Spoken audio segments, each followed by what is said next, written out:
What's up, everybody? It's Joe at Swing This Kettlebell. We're going to talk about catching the kettlebell and your hands.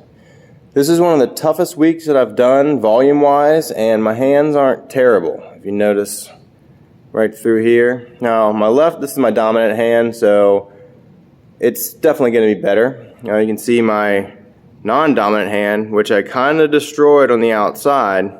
But here's the difference. I really haven't taken care of these lately. I just kind of letting rest. But anyway, what we want to do is when you're catching the kettlebell, everyone's hands are going to be different, okay? So now check right here. So the kettlebell by nature is meant for high repetitions, okay? Now when that kettlebell right there is getting into the hand, all right, and a lot of people just want to grab it. They just want to reach in, grab that handle. Okay, now make sure you're checking out what and focusing on how you're grabbing that, because watch this. If I just grab down, if I just quickly squeeze, look what happens right here in my hand. Now your hand might be totally different.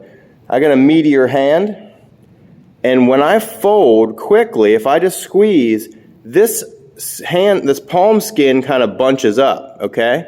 And it's even worse. It's even more on this side, okay?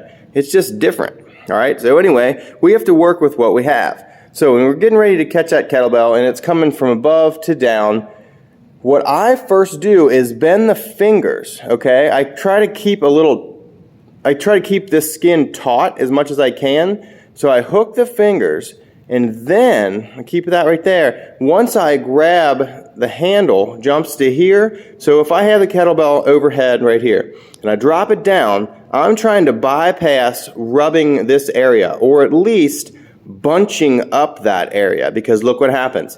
You're going to get some blisters underneath first, and then the blisters are going to tear no matter what, if you have calluses or not.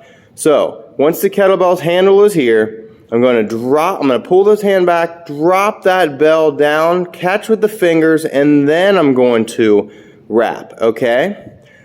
So once again, kettlebell drops, hand stays kind of tight, fingers wrap, and then grab.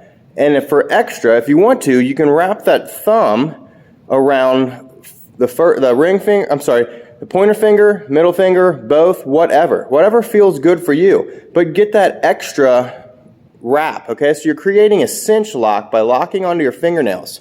So let's go over here. All right, so we have the kettlebell here, and if every time I'm catching it from above, if it's dropping down and grinding, squeezing that hand, look what happens. You can see that it bunches up that if I fold there first. What I want to do is let that come out, grab here, then wrap. So I still have a very, very strong grip. What I'm not trying to do, though, is let this handle rotate in my hand, okay? So get some more practice. There's a lot of stuff that you can do. I have, just practice on inserting your hand at that 45-degree angle as the bell goes up. As it drops, you're catching, okay? So as it's coming up, you're inserting. As it's dropping, you're catching and wrapping. So inserting, dropping, catching, wrapping, okay? Now try to stay away from squeezing here first and creating that mound of hand tissue, right? That skin right there, because that's where your calluses are going to be, and that's fine.